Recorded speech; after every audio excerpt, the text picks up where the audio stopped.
Bonjour les amis, ici Stan Carré, sophrologue et coach en développement personnel. J'espère que vous allez bien. Dans cette vidéo, on va parler de la manipulation et de la spiritualité. La manipulation et la spiritualité, c'est quelque chose qui vont très souvent de pair et il y a beaucoup de personnes qui utilisent la spiritualité pour manipuler d'autres personnes. Donc je ne veux pas dire par là que toutes les personnes qui parlent de spiritualité sont des manipulateurs. Au contraire, c'est tout à fait faux. Il y a plein de personnes bienveillantes qui veulent vraiment votre bien dans le tas.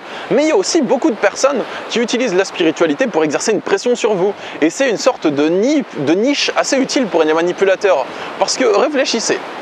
Les personnes qui s'orientent vers la spiritualité, il y a en général deux catégories de personnes, de ce que j'ai pu voir. C'est les personnes qui vont déjà bien, mais que ça intéresse, qui aiment se tirer vers le haut avec le yoga, certaines choses, la connaissance de soi. Mais il y a aussi une grande catégorie de personnes qui va vers la spiritualité parce qu'elles souffrent. Il y a beaucoup de personnes qui vont en lien avec qui vont voir la spiritualité, lire la spiritualité parce qu'ils souffrent en fait et qu'ils essayent de chercher des solutions. Donc en gros, ils sont totalement ouverts à ce qu'ils vont trouver dans les livres ou dans les manuels tant que ça peut les aider.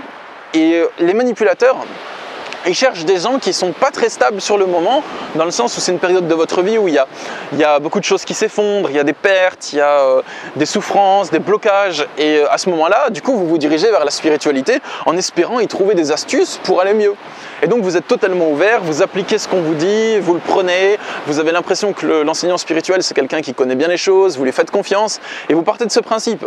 Et donc les manipulateurs, ils peuvent beaucoup utiliser l'ascendant que vous allez leur donner en lien avec la spiritualité pour avoir une sorte de relation d'autorité sur vous et pour vous expliquer comment vous devriez vous comporter, pour créer une sorte de relation d'emprise avec vous. Donc le manipulateur en lien avec la spiritualité, c'est quelqu'un qui va vous influencer à faire des choses et lorsque vous appliquez ses conseils, ses principes ou ses enseignements spirituels, vous allez moins bien qu'avant de les avoir appliqués. Donc ça, c'est vraiment le principe de base de manipulation en spiritualité. Lorsque vous appliquez ce que le manipulateur vous dit, vous allez moins bien après avoir appliqué ces principes pendant plusieurs semaines ou plusieurs mois qu'avant d'avoir appliqué ces principes pendant plusieurs semaines ou plusieurs mois. Les manipulateurs en spiritualité, il y en a deux catégories. Principalement, il y a les manipulateurs individuels et les manipulateurs collectifs. Je vais faire deux vidéos où je vous parle de comment reconnaître les manipulateurs en spiritualité et de comment reconnaître que vous êtes manipulé en lien avec la spiritualité. Mais dans cette vidéo, je fais un petit dossier où je parle de ça parce que ça peut franchement vous aider à prendre conscience de votre situation ou à reconnaître les manipulateurs en spiritualité. Donc, au niveau des symptômes que vous allez ressentir lorsque vous êtes manipulé en lien avec la spiritualité, vous allez beaucoup douter de vous, beaucoup vous remettre en question, beaucoup donner de crédit et d'autorité aux paroles de l'autre et les appliquer comme si c'était parole d'évangile. Vous voyez ce que je veux dire? Dans le sens où ce que l'autre vous dit, vous allez vous remettre en question. Vous avez peur de contrarier le manipulateur, vous avez peur d'aller à l'encontre de ses principes, vous n'osez même pas forcément le contrarier ou aller à l'encontre de ses principes. Vous considérez donc l'autre comme supérieur, vous vous remettez tout le temps en question dès lors qu'il vous dit de vous remettre en question. Vous vous remettez directement en question quand l'autre vous dit que vous devriez le faire, tout simplement. Donc vous allez croire que la cause du problème vient de vous et essayer de la chercher en vous. Et comme la cause du problème, c'est le manipulateur et c'est pas vous, vous allez souffrir. Parce que vous allez chercher en vous ce qui cloche. Vous allez vous dire peut-être que l'autre a raison, peut-être qu'il y a quelque chose qui cloche en moi. Et comme il n'y a rien qui cloche en vous, mais les choses elles clochent dans sa tête à lui, vous allez souffrir. Dans le sens où vous cherchez un truc, la cause du problème, là où elle n'est pas localisée. Donc vous allez la chercher en vain jusqu'à ce que vous arrêtiez au bout d'un moment en fait. Vous essayez de faire ou d'atteindre quelque chose que vous n'arrivez pas à faire ou à atteindre, les conseils ou les principes du manipulateur ne marchent pas. Il vous dit que vous devez faire ça pour ressentir ou atteindre tel truc et en fait vous n'êtes pas plus heureux depuis, ça ne marche pas, vous n'allez pas mieux en fait. Vous atteignez pas l'illumination promise. Le manipulateur, c'est quelqu'un qui va être très narcissique, mais ça vous n'allez pas le voir. Vous allez croire que c'est une sorte de pureté spirituelle. Donc selon lui, il ne travaille pas sur lui en fait, le manipulateur. Il peut prétendre qu'il travaille sur lui, mais contrairement, il ne va pas se remettre en question. Donc la personne qui vous manipule, elle ne va pas se remettre en question. Elle ne va pas, quand vous lui faites une critique ou un reproche ou que vous lui demandez de modifier son comportement, elle ne va pas dire « Ah ouais, t'as raison en fait, merci de me l'avoir souligné, c'était pas spirituel, je vais changer ». Il va dire « Non, c'est à vous de changer ». Et il va justifier ça par des arguments d'autorité du style « Bah non, c'est les extraterrestres ou c'est Dieu ou c'est ma conscience supérieure qui m'a dit que en fait les choses elles doivent être comme ça ». Donc voilà, ça c'est un peu tout ce qui se passe dans la manipulation en spiritualité. Mais plus concrètement, il existe deux classes de manipulateurs en spiritualité. C'est les manipulateurs individuels, donc les gens avec lesquels vous allez avoir une relation un à un, des relations directes. Et ensuite, il y a les manipulateurs de communauté. Donc c'est des gens qui vont manipuler des communautés. C'est peut être une personne ou un groupe de personnes. Et on retrouve ça notamment dans les sectes ou dans les écoles initiatiques. Donc je vais commencer par les manipulateurs de masse. C'est les gens qui vont manipuler un groupe de personnes. Je vais vous expliquer comment ils fonctionnent et vous allez peut-être reconnaître des gens que vous connaissez là-dedans. Donc il y a un ou plusieurs manipulateurs qui vont manipuler une communauté plus ou moins grande. Ça peut être un petit groupe de personnes, un petit groupe de 5, 10, 20 personnes, comme une grande assemblée de plusieurs centaines ou milliers de personnes. On retrouve ça notamment justement dans tout ce qui est secte. Donc tout ce qui est secte de Raël, scientologie, témoins de Jéhovah, enfin tout ce genre de trucs, il y a une forme de manipulation. Et je ne dis pas qu'il y a uniquement de la manipulation, parce que forcément, dans les communautés qui sont manipulées, il y a des gens qui sont authentiques, tout comme vous. Et vous allez vous faire des amis, rencontrer des gens bien, qui œuvrent avec tout leur cœur là-dedans. Mais il y a aussi une dose de manipulation. Donc vous allez vous sentir coupé, isolé du reste du monde, qui ne fait pas partie de la communauté. De plus, le manipulateur en communauté, il va hiérarchiser ses fidèles. C'est-à-dire que dans la manipulation en communauté, il y a le manipulateur, le pilier central, en gros c'est le boss du game, on va dire. Et le boss, il est entouré d'une sorte de fidèles très privilégiés. Et ces fidèles, ça va être un petit groupe de personnes, il n'y en a pas beaucoup, hein. Et c'est les ultra fidèles, on va dire. Et ces ultra fidèles, les autres personnes de la communauté ne vont pas savoir ce qui se passe entre les ultra fidèles et le boss. Ils ont une relation privilégiée, ils font des trucs secrets entre eux, des petites magouilles spirituelles secrètes, on ne sait pas trop de quoi ils parlent, mais on le tolère parce que c'est des élus, ils ont été choisis comme ça, enfin voilà, vous voyez le pataquès. Voilà. Du coup, ça c'est les ultra fidèles, c'est les bras droits du chef.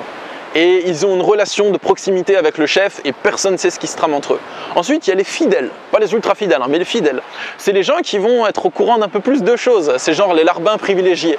C'est l'esclave à qui on donne le fouet pour frapper les autres esclaves, on va dire. Et ensuite, il y a le reste. Le reste, c'est les autres gens qui font partie de la communauté, on va dire c'est les sbires lambda. Et c'est eux qui sont le plus sous emprise, qui essayent d'avoir un besoin de reconnaissance, qui essayent d'être reconnus par les fidèles, les ultra fidèles et le boss en fait. Et dès qu'ils ont un regard du boss, ils sont tout contents, voilà. Et ça peut être vous en fait, si vous êtes manipulé en communauté, et c'est super malsain d'hierarchiser ces fidèles de la sorte. Genre, il y a des gens, ils méritent plus de vous côtoyer que d'autres, enfin c'est chelou ça. Et ensuite, la dernière hiérarchie, la dernière classe, ça va être les autres. Donc c'est le monde extérieur, c'est ce qui ne fait pas partie de la communauté. Donc dans ce cas, il y a deux classes de personnes dans les autres. Il y a les personnes qui vont être vues comme lambda, comme des moldus dans Harry Potter. En fait, en gros, il y a la secte ou l'école initiatique. Et après ça, tu as les autres personnes, c'est ceux qui ne connaissent pas. Et c'est pas forcément tous des ennemis, c'est peut-être des gens normaux qui ne sont pas éveillés spirituellement, qui sont encore endormis dans la matrice.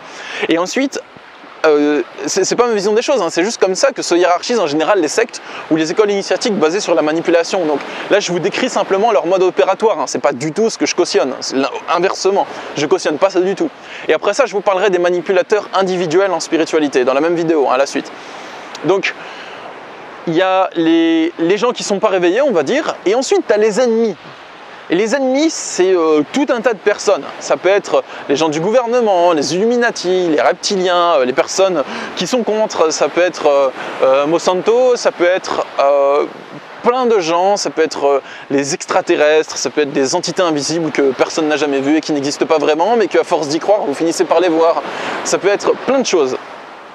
Donc, le mode opératoire des sectes ou des manipulateurs de spiritualité, c'est que dans un premier temps, alors la première étape, c'est le repérage. Le repérage, c'est l'endroit physique ou virtuel où le manipulateur va pêcher sa victime. En gros, c'est quelqu'un qui va vous appâter avec des livres ou des articles de blog ou avec des conférences ou avec des prêchages ou des discours. Il va vous appâter en prêchant quelque chose qui va directement vous toucher votre personne, quelque chose de beau et d'émouvant et qui va vous permettre de vous reconnaître. Il va vous donner de la reconnaissance en fait que vous n'avez pas eu pendant longtemps et vous allez vous sentir spécial à ce moment-là. Et il n'y a pas de mal à ça. Si ça s'arrêtait là, c'est bon. Si ça s'arrêtait là, c'est cool, c'est génial, ça vous fait du bien. Mais ça ne s'arrête pas là et c'est là le problème. Donc ça, c'est ce que je vais appeler le sujet appât. Le sujet appât, c'est le sujet sur lequel le manipulateur va vous appâter. En gros, il va vous parler d'un problème qui est réellement vécu, d'un problème que vous vivez réellement. Et vous allez avoir l'impression d'être compris dans votre problème par ce manipulateur. Du genre, tu te sens pas isolé un peu dans la société, personne ne peut te comprendre, t'as pas l'impression que tu es spécial, que tu es tout le temps tout seul, que personne ne peut réellement te comprendre, ce genre de truc par exemple. Et après vous allez vous dire, ouais mais c'est trop ça. Bon, il va le dire beaucoup mieux, avec plein de détails, il va en parler d'une manière très belle et très spirituelle et très poétique. Et du coup ça va vous toucher. Ensuite, ça c'est le problème réellement vécu. Mais le problème que vous vivez réellement, c'est avec ça qu'il va vous appâter. Ensuite, une fois que vous vous êtes reconnu dans ce problème, il va passer à l'étape 2 que j'ai notée. L'étape 2, c'est l'invention d'une cause fausse à votre problème. Donc il va vous dire que si vous vivez ce problème, c'est parce que telle chose. Et donc vous devez régler telle chose pour régler ce problème. Mais bien sûr, ce serait un mensonge. Et tout ce que vous allez appliquer de ces principes ne vont pas régler le problème de départ. Je vais vous citer des exemples. Ça peut être, en gros, si tu te sens mal, c'est parce que tu traînes avec ces amis-là. Ces amis-là, ils sont toxiques pour toi. Tu devrais arrêter de les côtoyer et t'irais mieux. Et ces amis, ils te manipulent, ils sont mauvais pour toi. Vous allez écouter cette personne, arrêtez de côtoyer vos amis et en fait, vous allez aller juste plus mal parce qu'en fait, vos amis, ils étaient plutôt gentils. Ou bien, ça peut être... alors pour les personnes qui ne sont pas dedans, ce que je vais vous dire, ça va vous sembler gros et totalement chelou, mais pour les personnes qui se reconnaissent dans la manipulation, dans la spiritualité, ce que je vais vous dire, ça peut vous toucher. Ça peut être, en gros, si tu te sens mal et que tu souffres et que tu as des émotions de souffrance, c'est de la faute des reptiliens, qui sont des extraterrestres invisibles que personne n'a jamais vus, et c'est eux qui parasitent tes émotions à distance, et voilà. Et donc ça peut être une cause que le manipulateur en lien avec la spiritualité va vous dire. Donc en gros, votre problème, il est réel, vous souffrez vraiment d'un truc, vous avez vraiment de la souffrance, et on va vous dire que si vous avez de la souffrance, c'est à cause de telle cause extérieure, et que vous devez régler cette cause extérieure, étrange et chelou, pour régler votre problème au final, vous voyez? Donc une fois qu'il y a cette proposition de cause fausse, le manipulateur, il va vous proposer des solutions pour régler cette cause. Donc tout ça, c'est un mensonge en fait. C'est comme si, par exemple, vous venez me voir en coaching et vous me dites « Stan, j'ai beaucoup de colère à canaliser, je suis très en colère contre mon père parce que quand j'étais petit, il m'a beaucoup manqué de respect, il m'a beaucoup battu et maintenant j'ai la colère. » Et que moi je vous dis, par exemple, « Ah, je comprends pourquoi vous êtes en colère. C'est parce qu'il y a une entité extraterrestre invisible qui produit de la colère en vous. Et pour régler le problème de la colère, vous devez combattre cette entité. Et pour combattre cette entité, il faut adhérer à mon mouvement et faire telle prière et faire tel rituel et adopter tel mode de vie. Et en fait, c'est complètement faux, c'est ridicule parce que c'est votre organisme qui produit sa propre colère. Tout ce que je vous raconte, si vous n'avez pas vécu ça de l'intérieur, les amis, ça peut sembler être du charabia. Je sais, je fais pas forcément de vidéos sur ce sujet d'habitude, hein, sur la spiritualité, tout ça. Je fais plus des vidéos sur la connaissance de soi et sur des trucs concrets, pragmatiques. Mais je sais qu'il y a des personnes qui sont bloquées dans ce type de mécanisme et j'ai trouvé utile d'en parler. Donc voilà, vous m'excuserez si ça sort, si c'est un peu chelou ce que je raconte les amis, vous m'excuserez, d'accord. C'est une vidéo comme ça, on va dire. Donc bien entendu, c'est le manipulateur qui est le seul à connaître et à détenir la solution pour régler votre problème. Et il va vous expliquer comment vous devriez l'appliquer. Vous l'appliquez comme c'est un mensonge, tout ça, ça ne va pas marcher et votre problème ne va pas être réglé. Et vous n'allez pas remettre le manipulateur en question parce qu'il va préparer le terrain, il va se faire passer comme quelqu'un de sain qui connaît mieux les choses que vous. Donc vous n'allez pas vous dire, mais en fait, peut-être que ce mec ou cette meuf là, il me raconte des cracks. Peut-être qu'en fait, c'est pas ça la solution de mon problème. Et non, vous allez vous dire peut-être que c'est moi qui applique mal ces solutions et que c'est de ma faute si je ne vois pas de résultat. C'est ça qui va se passer en vous. Et là, ça part en cacahuète totalement. Le manipulateur, il vous fait des reproches, il va vous isoler petit à petit, il va avoir une autorité de plus ou moins intense sur vous et créer une relation d'autorité avec vous. Et petit à petit, vous allez créer une relation malsaine, privilégiée avec cette personne et ça peut vite tourner en sorte de descente aux enfers. Le manipulateur, il peut être conscient ou inconscient qu'il manipule, c'est-à-dire qu'il peut le faire en savouant qu'il manipule ou bien il peut nier le fait qu'il manipule les gens et être dans une sorte de déni pathologique. Donc tout ça, c'est des phénomènes psychiatriques, psychologiques qui sont facilement appréhendables, c'est pas un truc mystique. Si les manipulateurs en spiritualité ou les chefs de secte ou les gourous, ils ont l'air vraiment atypiques, c'est pas forcément parce qu'ils sont tellement spirituellement éveillés. Enfin, peut-être, certains, si ça vous fait du bien d'écouter leurs enseignements et que c'est juste apaisant. Mais pour ceux que ça ne vous fait pas du bien d'écouter leurs enseignements, c'est peut-être juste qu'ils ont un trouble mental en fait et qu'ils se prennent pour des élus et qui sont très intelligents dans la manipulation. Ensuite, il y a les manipulateurs individuels qui vont avoir un mode opératoire plus ou moins similaire. Donc ces personnes, c'est des personnes qui vont avoir une approche classique typé pervers narcissique. Donc en gros, les manipulateurs individuels, c'est une personne précise avec laquelle vous avez une relation et qui utilise la spiritualité pour influencer votre comportement. Donc pour ça, le mode opératoire, c'est que dans un premier temps, il va vous complimenter, vous idéaliser, vous dire « Waouh, t'es tellement comme ci, t'es tellement comme ça, t'es tellement pur, je te comprends, je me suis jamais senti compris comme ça avec quelqu'un. » Enfin voilà, ils vont sortir ce genre de trucs. Petit à petit, il va changer, il va inverser les ratios, comme d'habitude en manipulation. Il va inverser les ratios, c'est-à-dire que au lieu qu'il y ait 100% de compliments, il y aura 90% de compliments et 10% de reproches. Puis petit à petit, ça va s'inverser, il y aura plus de reproches que de compliments et à la fin, il n'y aura que des reproches et plus de compliments. Ensuite, il s'attribue les qualités qu'il vous a attribuées. Donc au départ, il va vous dire « Waouh, t'es tellement pur, t'es tellement génial, t'es tellement ci, t'es tellement ça ». Et petit à petit, il va s'attribuer ses qualités et vous dire que c'est lui qui est comme ça et que vous êtes tout l'inverse, ce qui est l'inverse de ce qu'il vous a dit au début et ce qui est très déstabilisant. Il va appuyer ses propos par des arguments d'autorité, par la religion, en disant que c'est les principes du Coran, en disant que c'est les principes de la Bible, en disant que c'est les principes de ces extraterrestres ou ce genre de trucs. Et encore, si ça vous tire vers le haut, avoir des principes de conscience supérieure, de spiritualité, c'est bien en fait. Je crache pas dessus dans cette vidéo. Je suis juste en train de parler des gens qui utilisent ça pour faire du mal en fait, et pour manipuler, et pour avoir des gens qui les idolâtrent, et ça fait du mal aux gens qui les idolâtrent, parce que être idolâtré, ok, mais à quel prix en fait? Les personnes qui vous idolâtrent, c'est des personnes qui sont en attente de quelque chose de vous, et enfin, les personnes qui idolâtrent le manipulateur, c'est des personnes qui attendent quelque chose de lui et qui ont leur vie qui est orientée vers lui et qui souffrent beaucoup. Donc faire ça, c'est immoral en fait, et ça fait vraiment beaucoup de souffrance. La spiritualité en soi-même, c'est quelque chose de bien. Je parle de méditation, d'affirmation positive dans mes vidéos, c'est quelque chose qui est neutre en soi en fait. Et selon comment on l'utilise, selon comment on utilise son jargon, ses principes, ça peut soit vous tirer vers le haut, vous booster, vous apporter beaucoup de motivation, de soif de découvrir votre mission de vie, de choses comme ça, ou ça peut soit vous abattre totalement, vous plomber et vous faire plonger bien bas. Le manipulateur qui a une relation privilégiée avec vous, il va dire que votre relation, elle est liée par quelque chose que vous ne pouvez pas casser, par quelque chose de sacré et d'ordre divin. C'est typique du couple basé sur la manipulation et la spiritualité. Quelqu'un va vous dire que vous avez une mission de vie à accomplir ensemble, que vous avez une sorte de mission à accomplir avec l'autre et que vous devez accomplir cette mission avec l'autre. Je vois beaucoup d'hommes ou de femmes qui manipulent des personnes en lien avec la spiritualité et qui disent notre couple il est lié par une mission sacrée en fait. Donc en gros si vous le cassez, vous passez à côté de votre mission existentielle et vous êtes condamné à errer dans une vie qui n'a pas de sens.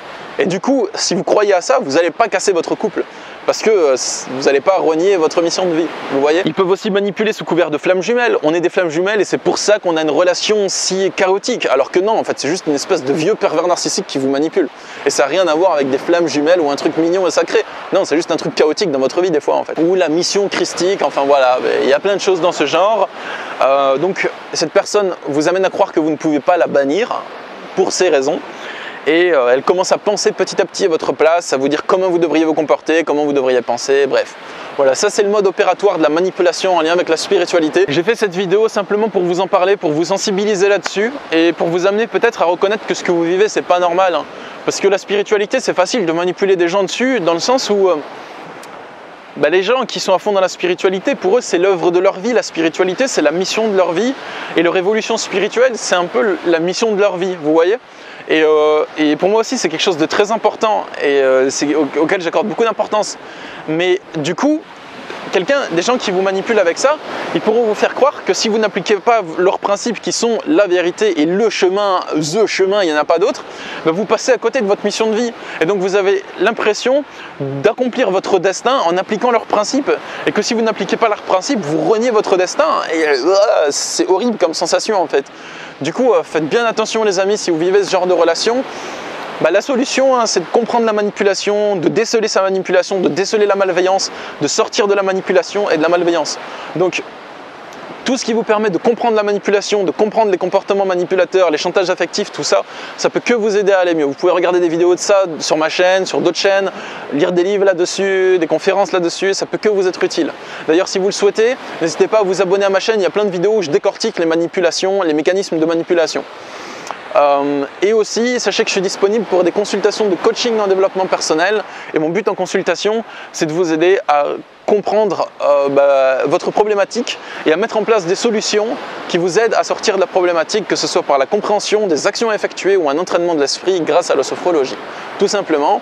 Et il n'y a pas que moi qui peux faire ça, il y a plein d'autres personnes qui sont très aptes à vous aider, très compétentes, il y a plein d'autres coachs. Je dis ça en rapport avec ce que je dis dans cette vidéo. Vous n'êtes pas dépendant de moi, vous n'avez pas besoin de moi pour vous sortir de là. Si vous souhaitez avoir mon aide, vous êtes les bienvenus, mais vous n'en avez pas besoin. Il y a d'autres personnes qui peuvent vous aider, vous n'êtes pas dépendant de ma chaîne, tout simplement.